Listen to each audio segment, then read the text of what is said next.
In the heart of London is an incredible world. The Natural History Museum. Home to 80 million sensations of nature. From dinosaurs to whales, giant squid to billion-year-old rocks. It's probably the most important fossil of a dinosaur that there is anywhere in the world. Now, our cameras have been allowed behind the scenes. This rather large crate reminds me of something from the movie Indiana Jones. To meet the team. Geronimo! Keeping it up and running. Who's a good boy? I think they're gorgeous. Welcoming up to 5 million visitors a year. Hello, Control. Are we ready to open the museum? And bringing its unrivaled treasures to life. So this is the oldest thing that we have in the museum. It's actually older than the solar system. In this episode, putting T-Rex back together. I don't know which bone goes with which skeleton. Coming face to face with deep-sea monsters. Some of these animals you might not even realise are actually real animals. And getting starstruck by Sir David. David Attenborough himself has put a sample into this very tank. Stood on that step. Touch this handle. Here we go, to infinity and beyond. This is the Natural History Museum as you've never seen it before.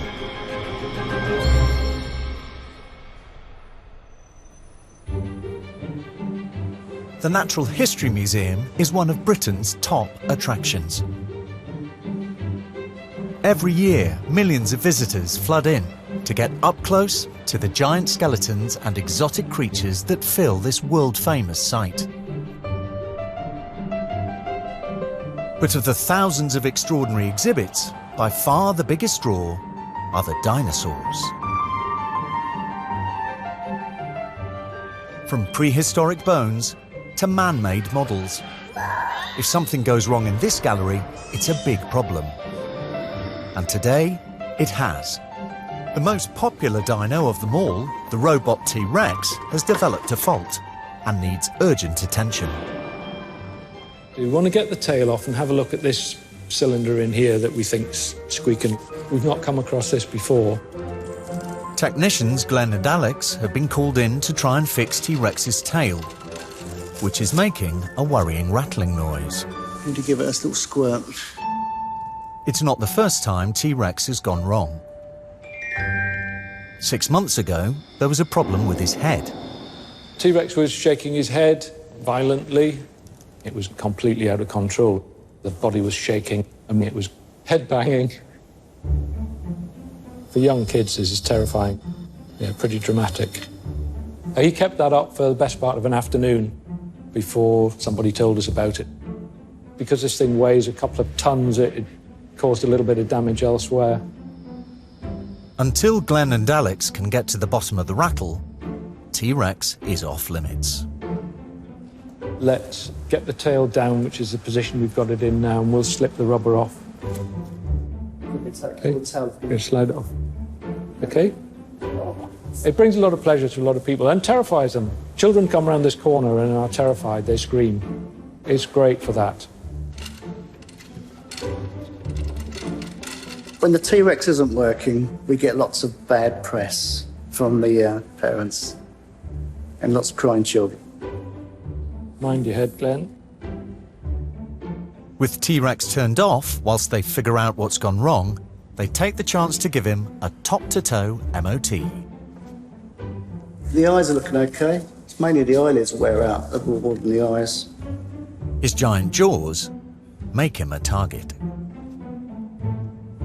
Kids that come here use the T-Rex as target practice. We find all kinds of things. Pencils, sandwiches, crisps, M&Ms, you name it. They try and get it in his mouth. No foreign objects this time. It's too good. Aha. That's what's wrong. Finally, they discover the source of the rattling, and it's not good news. Part of the catch that holds the tail on has snapped. It could cause another problem along the line. Once that happens, that's when we lose control of the robot. T-Rex will now be out of action until Glenn and Alex have fixed him, and they're sure he's not a risk to the public. But they'll need to get their skates on. While robot T-Rex awaits urgent repairs, deep in the basement, there's the real thing. Remarkably, the museum holds the skeleton of the first T-Rex ever discovered. But dino expert Susie Maidment has a problem. The huge bones of this 66-million-year-old T-Rex have been muddled up with another T-Rex. Today, Susie is setting out to solve this giant jigsaw puzzle. At the moment, I don't know which bone goes with which skeleton, so that's what I'm going to try and figure out today. It might be a bit surprising that all of these bones are jumbled up. We have so many dinosaur specimens in the museum to look after. And up until now, this specimen hasn't really been the focus of any attention. So I'm hoping to correct that today. These T-Rex bones were dug up in Wyoming in Midwest America over 100 years ago. They're incredibly historically important specimens, so it's pretty amazing to be getting them out and handling them today. Wow, they're heavy too. This is a metatarsal, which is a foot bone. It's the one that footballers always break. It's pretty long. That was the height of T-Rex's foot without its toes. But there's something else mixed up with the bones. That's plastic T-Rex. These specimens were mounted in the dinosaur gallery for a really, really long time. And the missing bits that we didn't have of the skeleton were filled in with plastic like this. So I think we can probably get rid of these now. This looks like it could be quite fragile. This is a big back rib. So it's broken at the end here. It would have continued on and tapered down to nothing.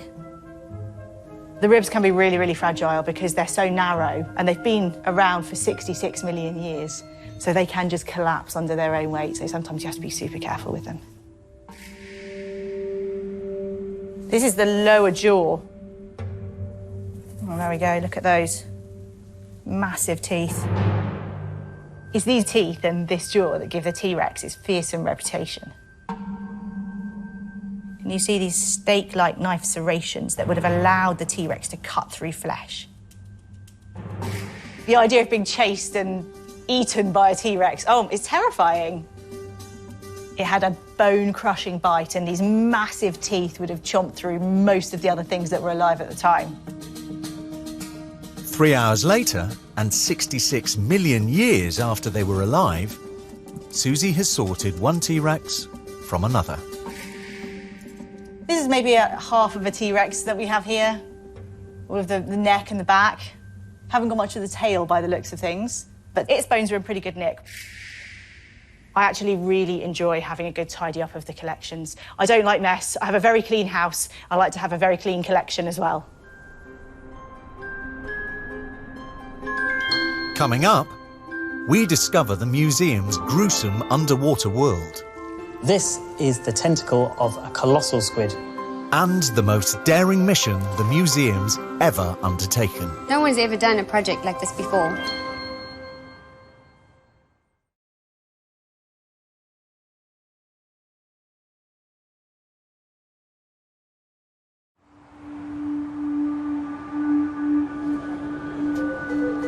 The Natural History Museum is home to giants of nature that are millions of years old.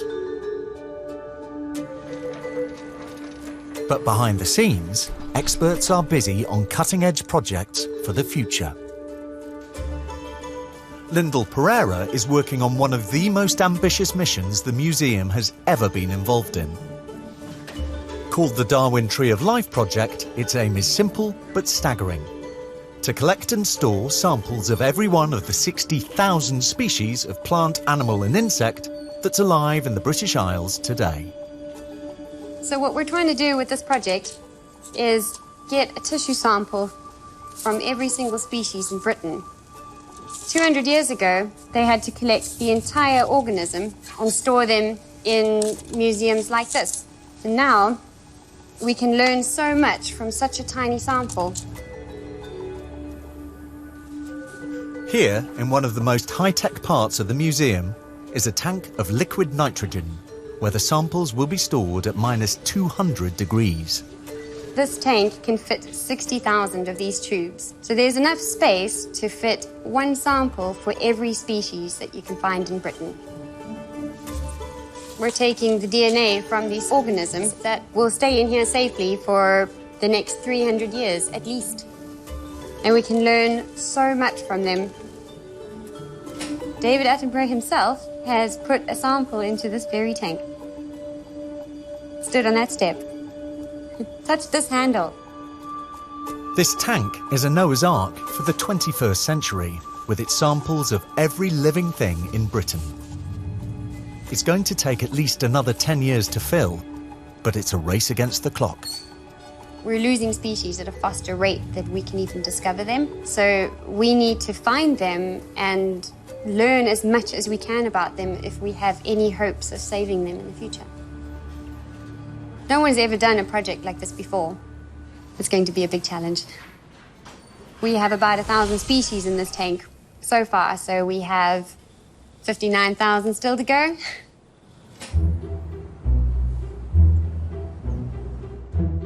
Before the visitors arrive for the day, housekeeping supervisor Debbie Marler gets to spend a little extra time with some of her favourite displays. As a cleaner, you get to see a lot more what the public don't see because you've got no distractions. You can actually stop and look at everything in detail. So this is a case of hummingbirds, and there's more than 100 birds in here. These birds are from South America, and each is a tiny treasure. I love this case. They just look like little diamonds sparkling. It's amazing. They're tiny little birds that can give off so much colour. Their beaks are so thin, they're like tiny little sewing needles. There's no way you can get bored at looking at all of this stuff. Every time you look at it, you find something different. It's like watching a movie. I'd spend a lot more time cleaning this case than a lot of other things.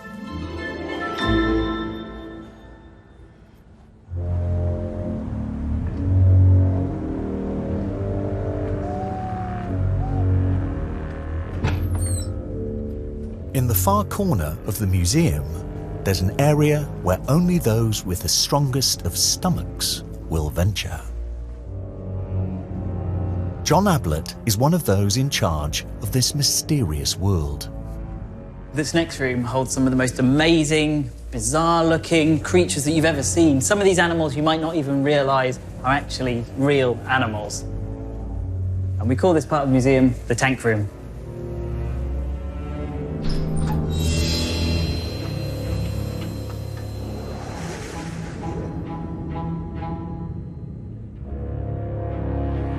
This vast room is filled with rarely seen creatures from the deep, all perfectly preserved. This is the tentacle of a colossal squid, what we believe is the largest species of squid. They've never found a fully grown colossal squid, only juvenile ones, but we think they reach up to about 18 metres, and this one came from the stomach of a sperm whale, one of the few animals that's big enough to eat it. One of the amazing things is these hooked suckers that they have, and these are used for grabbing onto their prey. These actually turn and screw into the flesh of anything that it catches to stop them from getting away. Today, John's preparing some cuttlefish for a new exhibition about fantastic beasts. He needs to work fast while they're still fresh. One of the amazing things about alcohol-preserved collections is the fact you've got the whole animal. You could cut this open and see what it had eaten just before it died. You could investigate it for parasites. There are so many more things that you can do, which is why they really are truly amazing specimens. These came from Cornwall. They came up this morning. So we're going to start with this one, because it's probably the most complete in the nicest condition. Going to arrange it into the pose we want it to stay in, because the fixing preservation will kind of harden up the tissues, make it less flexible. Handling the special preservatives is dangerous work. This chemical, formalin, just stops the rotting process. There's a few frozen patches, so it's a little tricky to get the syringe in, but just need to get enough of the chemical in to fix it from the inside as well as the outside. It stops it from degrading, and hopefully the specimen will last hundreds of years. Next, the cuttlefish will be immersed in a tank of formalin so that it's preserved inside and out. And in 10 days, it'll be ready to go on display. The most prized specimen in this undersea world is the biggest and strangest of all. This is Archie, giant squid. I have quite a big personal attachment to this specimen. She's about 8.62 metres in length, and it came to the museum in 2004 when it was caught by some fishermen off the coast of the Falkland Islands. They pulled up their nets, found this amazing creature. Archie is a girl. It's quite easy to sex a giant squid because they're one of few squids to have external penises in the case of a male. And for a male giant squid, the penis would be about 1 metre in length. So no metre-length penis, definitely a girl. This complete giant squid, almost the length of a double-decker bus, is one of the few anywhere in the world. It took 20 people to prepare this specimen, and it's now one of the museum's biggest attractions. It's incredibly rare to get a complete giant squid. You can see it has an eye on either side, and it has the second largest eye of any living creature. And you can see in this specimen there's some very, very large suckers. And this is what they use for grabbing onto prey, pulling it back so they can hold it and eat it. This is the closest that most visitors will ever get to a deep-sea giant. People relate them to these monsters of the deep, you know, the kind of stories of these grabbing sailors pulling boats down to their depth. And just to have a glimpse at this huge animal that, until relatively recently, people didn't know was actually a real animal is really, truly amazing.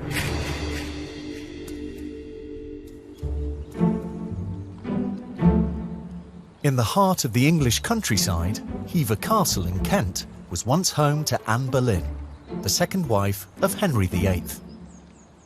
This morning, it's part of the most ambitious project the museum's ever been involved in, to collect every one of the 60,000 species alive in the British Isles today. A dozen museum experts have arrived at dawn, ready to collect and record rare species living in the grounds, starting with the castle's creepy crawlies. So, we're looking for old trees. That one looks good. Beetle expert Max Barkley is on the hunt for ancient bugs, and he's using some old-fashioned methods to get them.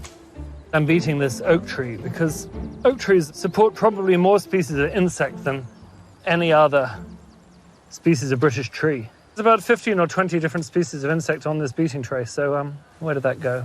The little flea beetle there.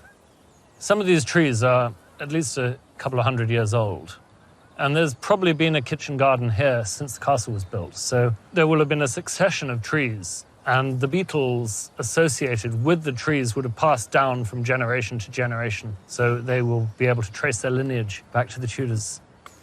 People ask me whether I have much time for people who don't like insects, but I don't really know any people that don't like insects.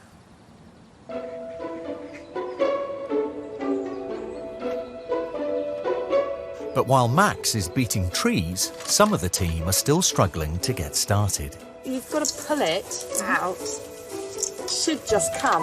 No, it doesn't. First challenge of the day. Hey!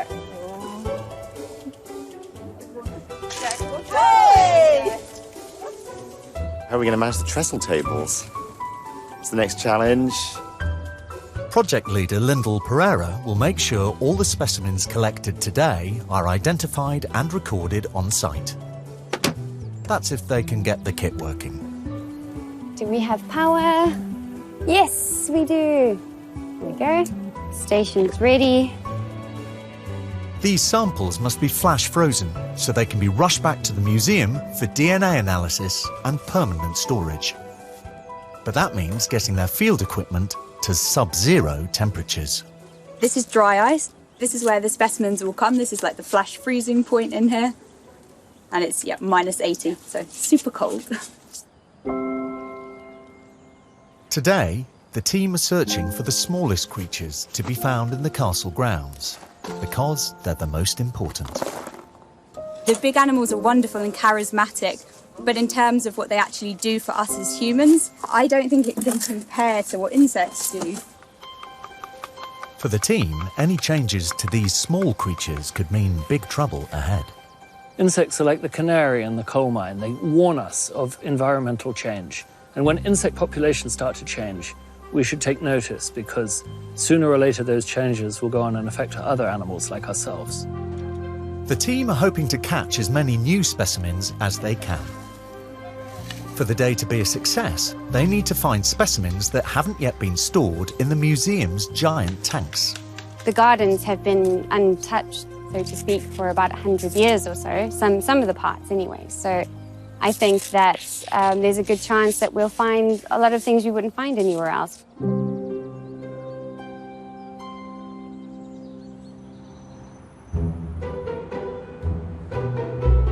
The Natural History Museum holds more than 80 million specimens that have been collected over hundreds of years. And Blanca Huertas is one of the experts responsible for some of the most beautiful. She oversees the biggest and most spectacular collection of butterflies and moths anywhere in the world. She's been at the museum for 15 years, and butterflies have become a bit of an obsession. Once you get into butterflies, you can get a little bit mad, and you don't stop thinking of them, you don't stop collecting them. Blanca has 5 million butterflies to look after, and every year, passionate private butterfly collectors send her thousands more. Every year I receive about 20,000 new butterflies to come into this collection, into this building. So I need to rearrange everything again, just to put 1 or 2 specimens inside. So it's a never-ending job, never-ending. I can tell you I do this every day of my life for the last 15 years. The butterflies come in all shapes, sizes, and packaging. We got hundreds and hundreds of boxes like this, and they contain specimens from 1911, and they send it on cigarette boxes, on biscuit boxes. People used to keep butterflies in cuts of newspapers. I get very distracted reading all of the stories. This is the story of a lady who is recommending soap with the smell of roses. So there's curiosities, lots of curiosities in this collection. This is the Queen Alexandra butterfly, the biggest butterflies in the world. This is called the blue morpho. It's flying in Colombia, where I come from. It's just such a big collection. You never finish anything. And when you do, it's about 5-6 years of your life taken, only on one minor corner of the collection. So they take your life, definitely. Coming up, getting T-Rex back on his feet. He was a good boy. And the museum's smelly secret. When he first comes out of the animal, it smells like crap, literally.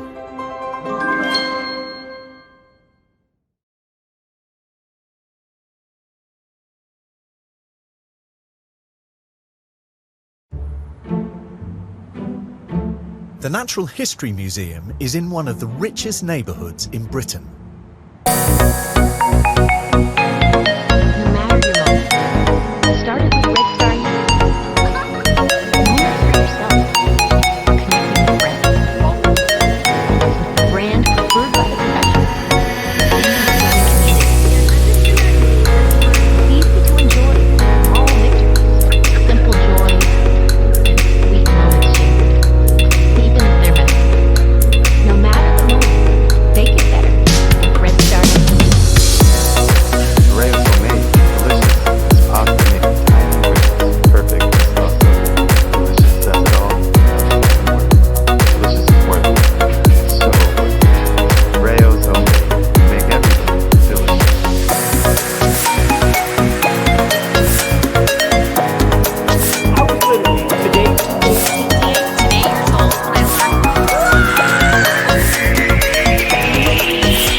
buried beneath its newest wing is a foul-smelling secret.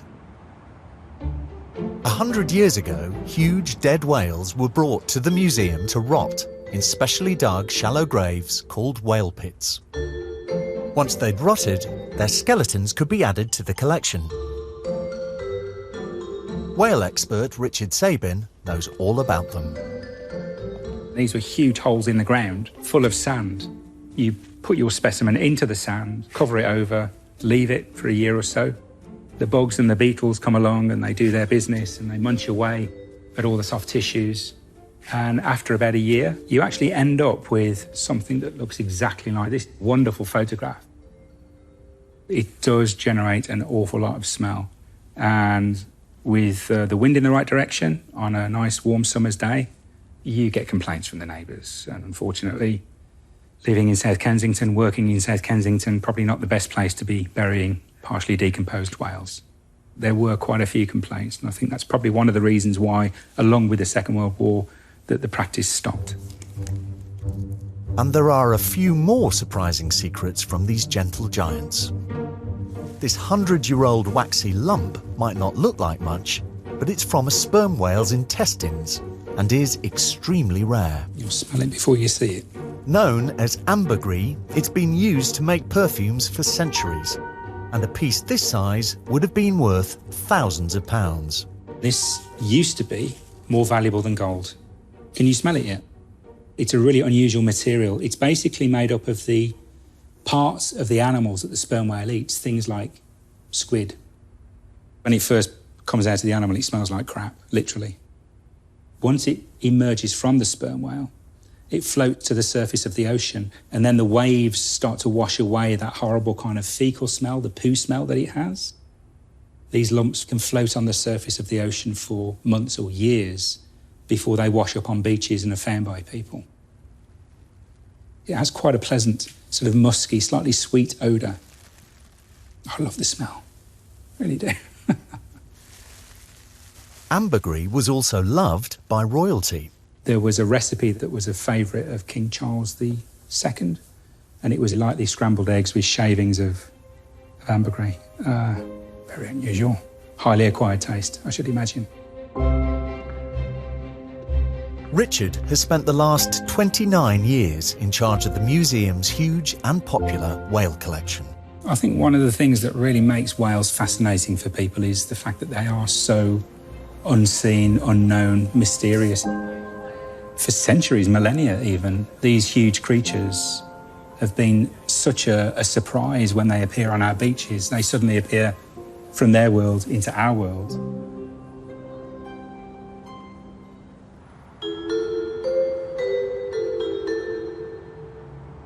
In the grounds of the museum is a new building known as the Cocoon. In this 8-storey tower, hundreds of experts are busy with cutting-edge work. Today, abseiling cleaners Paul and Killian are polishing its 90-foot-high concrete surface. So the Cocoon is where they store all the creepy crawlies. I've never been in there myself, though, because I'm not the biggest fan of creepy crawlies. And that's 8 floors of creepy crawlies, so I'm a bit too scared to go in there, to be honest. Especially with lice. They freak me out. Too many legs. This is quite a complicated thing to clean, actually.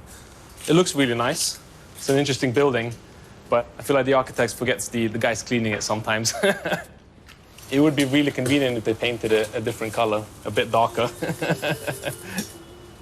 We're just trying to get all the dust off, to make it look nice and white and pretty for the public. So it's kind of like extreme housework, really.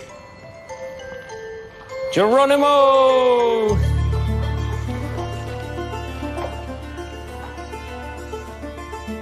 Right, it's looking good.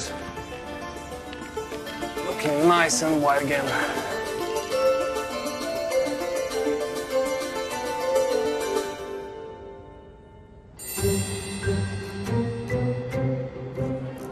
One of the museum's most popular attractions is its vast collection of stuffed animals. From ostriches to elephants, giraffes to gorillas, Some of these animals are over 150 years old, and the collection is one of the biggest in the world. He looks alive. His eyes. But less than half of the collection is on display. At a top-secret location, far from the museum, thousands more fill a giant warehouse. Some of them have just been on tour abroad, and today they're coming home. Hello, hi, it's Nicola from the Natural History Museum. Oh, perfect, 10 minutes. Okay. Getting them home safely means a nail-biting morning for Head of Conservation, Lorraine Cornish. So we've got 2 lorries coming down here with 9 crates, over 70 specimens. Nicola Farrington is in charge of today's delicate operations. We have crates that contain really huge specimens like deer and antelope. We've also got Arabian oryx and orangutans. All hands on deck today to make sure everything goes smoothly. I think in there is a giant tortoise. Don't quote me on that. We're always watchful because we just want them to arrive safely.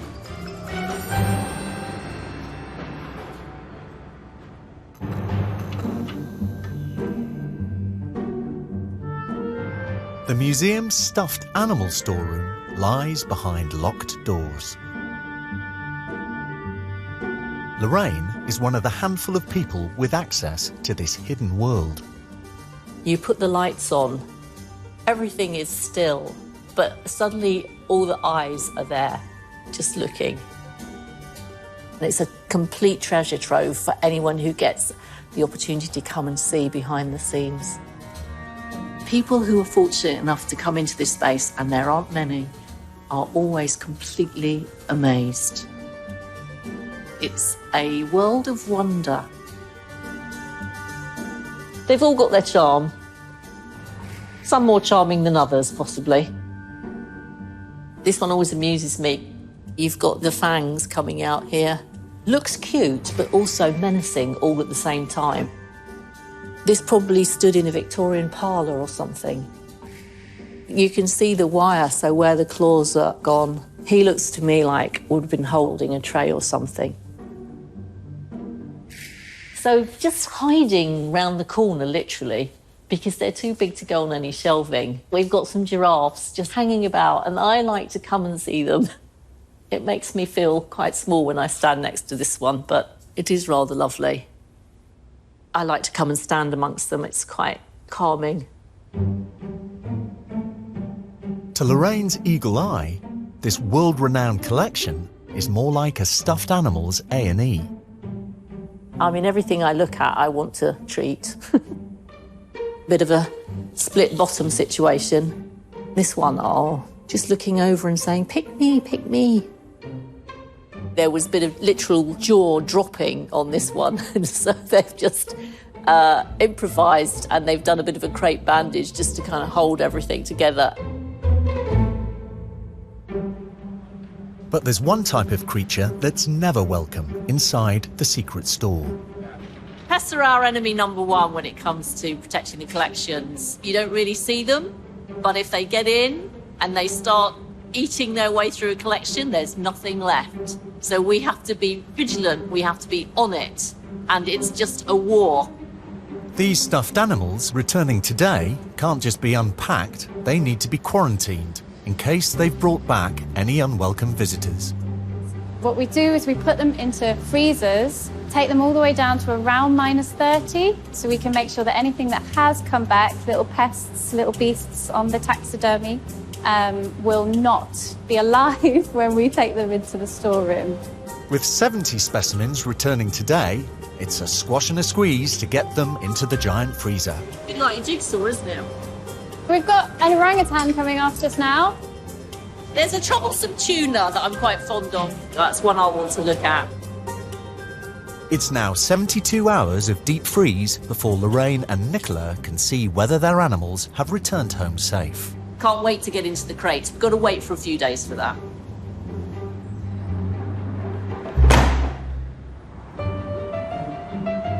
Inside the dino gallery, robot T-Rex has been out of action, needing urgent repairs to his tail, which has been making a worrying rattling noise. That's the new part back in there. This is all nice and tight now. That rattle's gone. Nice straight back, knees bent. Today, technicians Glenn and Alex hope that he'll finally be ready to meet his public again. You get the controller.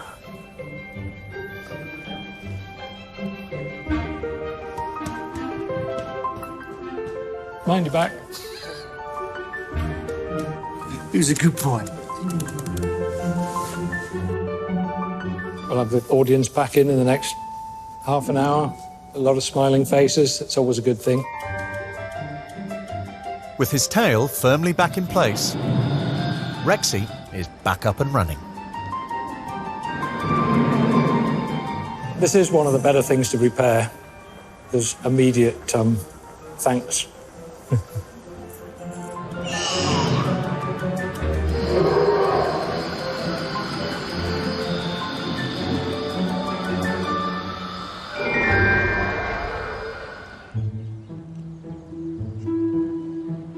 At Hever Castle, expert collectors from the museum are busily raking the grounds for rare British wildlife.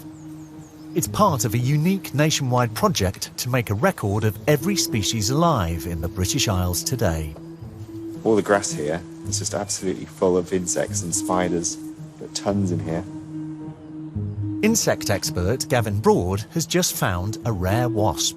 We've got a house-toed wasp. This is one of the wasps that eats other insects alive. It's a kind of gruesome biology, but it's fascinating from my perspective. It's cleaning its back legs now. Got to keep yourself looking spick and span. It's got to go and attract a female, hasn't it? So, got to look good. While fellow expert Ben Price has a very different type of insect in his sights. I'm catching dragonflies. This is a blue-tailed damselfly male. They're really fast. You can't catch them from in front because they'll just dodge out the way. You got to sneak up behind them. This is also a damselfly. You can see it's an incredible green color. The hat, the shorts, sturdy boots and a net is pretty much unchanged from the way insect collectors would have collected 100 years ago. Well, those shorts were a bad choice today with all these nettles. I'm not quite tall enough. I can't reach most of the branches on these trees. Bug expert Max Barkley is beating rare beetles out of their hiding places. That's a rather nice insect. This is the forest bug. It's one of the stink bugs. These produce a very unpleasant smell when you handle them, so I'm not going to poke it too much. So that's Cryptocephalus pusillus, this little beetle here.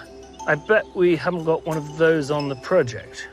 The team will only know if their wildlife treasure hunt has been a success when it comes to the final tally in just a few hours.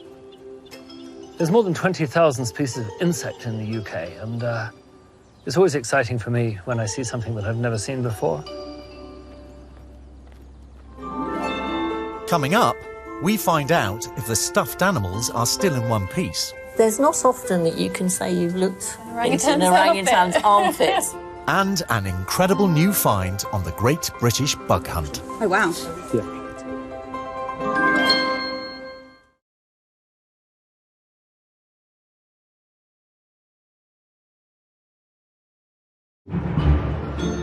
At the Natural History Museum's secret off-site stall, a group of precious stuffed animals is returning from a world tour. Today, the museum's head of conservation, Lorraine Cornish, and touring coordinator Nicola Farrington are about to find out if they're still in pristine condition. The next specimen is especially rare. Looks good. Looks happy to be home, I think. This is a Bornean orangutan, critically endangered. Numbers are still in decline at the moment, so may yet become extinct, and we certainly hope not. It's nice to see it back, safe and sound. This is how he would have been in the exhibition. So looking a bit more natural, really, hanging out on a branch or climbing on a branch, so we've got the branch included here. They have to get up close to make sure there's been no nibbling by moths. Can you see under here as well, Lorraine? In that armpit. There's not often that you can say you've looked into an orangutan's armpits, but, a few people could say that, have they? But no sign of any insects, which is exactly what we want to see. Nothing to see here, which is such good news. Those eyes. They're quite dramatic. They are, aren't they? Lorraine and Nicola need to inspect the rest of the fragile cargo to make sure they haven't been damaged while on the road. We can take the front off, that would be great. It's obviously survived well, hasn't it? Yeah, it's done pretty good. Yeah. So this is an Arabian oryx, which is a sort of medium-sized antelope. You all right? It looks to be without damage, which is always a relief. It has survived the journey. No dead beetles or moths after putting him through the freezer, so that's really good news. Marvellous. I think we can tick this one off the list. Excellent. Yes. You guys ready? Yep. Only now can these specimens be put back on the shelves until their next world tour. I think that's a really good manoeuvre there, Nicola. I don't think I'd be able to do that.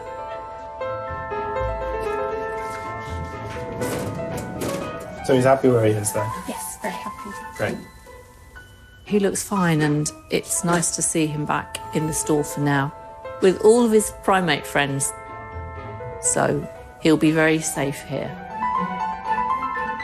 He's just enigmatic, isn't he? Maybe he's thinking about something. Who knows?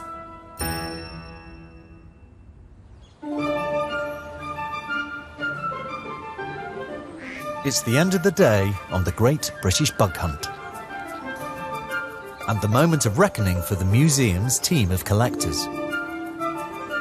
So that's a little parasitoid wasp. That's my great find of the day. Wow. New to the species list as well. Yeah, not had that before. Brilliant. It looks like they've got a bumper crop. Oh, wow.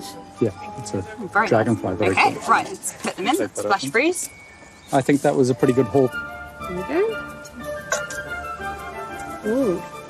They make a hissing sound as the tube is at room temperature, and it goes into a snap freeze to almost minus 200 degrees.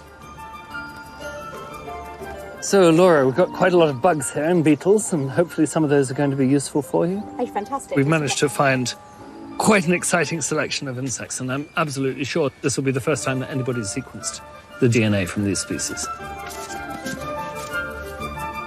4 or 5 racks of these today, so that's almost 500 samples, and that equates to about 100 to 150 species, 30 of which are brand new to our project that we haven't collected before, and that's amazing. We count this as a really, really successful day. Today's haul from this historic castle will be flash frozen, so it can take its place in the Natural History Museum for hundreds of years. Next time, an exciting new dinosaur discovery. We get to unwrap them and discover what's inside. It's like Christmas. A 7 billion-year-old rock from outer space. It's actually older than the solar system. And Max uncovers an incredible ancient secret. These beetles were alive when the pharaohs were building the pyramids.